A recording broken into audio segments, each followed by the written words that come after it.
બદલાતી જતી જીવનશૈલી તથા અયોગ્ય આહારની આદતોના કારણે લોકો મેદસ્વીતાનો ભોગ બની રહ્યા છે।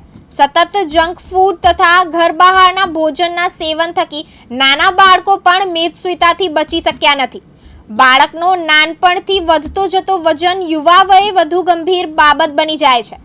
સ્વાસ્થ્યની સમસ્યા સાથે મેદસ્વીતા યુવાનોનો આત્મવિશ્વાસ પણ છીનવી લે છે। ત્યારે કચ્છના ભુજના પિયુષ ઠક્કર અને યુવા માટે મેદસ્વીતાથી મુક્ત થવાની યાત્રા શરૂ કરવા માટે પ્રેરણારૂપ છે। એક સમયે મેદસ્વીતાનો ભોગ બનેલ પિયુષે આત્મબળ તથા યોગ્ય દિનચર્યાના પરિણામે 1.5 વર્ષમાં 41 કિલોગ્રામ વજન ઘટાડીને પોતાનું પુનઃ શરીર સૌષ્ઠવ હાંસલ કર્યું છે।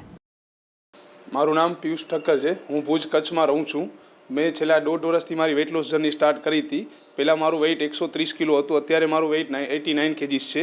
પહેલાં મારો શોખ બહુ જંક ફૂડ ખાવાનો હતો, જે જંક ફૂડ ખાઈને મારું વેઇટ 130 કેજી સુધી પહોંચી ગયું હતું, જે મેં પોતાના મનથી ધારણા કરી ને મારે વેઇટ લોસ કરવું હતું। એના માટે થઈને મેં 1.5 વર્ષ મહેનત કરી ને જ મેં જંક ફૂડ સાવ એવોઇડ કર્યું ને અત્યારે એનું રિઝલ્ટ છે કે હું 41 કેજી વેઇટ લોસ કરીને અત્યારે હું 8 XLમાંથી 2 XL સુધી પહોંચી ગયો છું અને અત્યારે મારી જર્ની હજી પણ કન્ટિન્યુ છે। એના માટે થઈને મેં મેડિટેશન, યોગા, ડાયટ અને જીમ પ્રોપર ફોલો કરીને 1.5 વર્ષની અંદર મારું વેઇટ લોસ 41 કેજી કર્યું છે। તો દરેકને વિનંતી છે કે ભાઈ જંક ફૂડ એવોઇડ કરી અને પોતાની હેલ્ધી લાઈફ માટે ધ્યાન આપવું જરૂરી છે, પોતાની બોડી માટે, જેથી કરીને આગળના ભવિષ્યમાં આપણાને કોઈ પણ જાતની નુકસાની બોડીને ન રહે ને આગળ જતાં ભવિષ્યમાં હેલ્ધી લાઈફ આપણે જીવી શકીએ।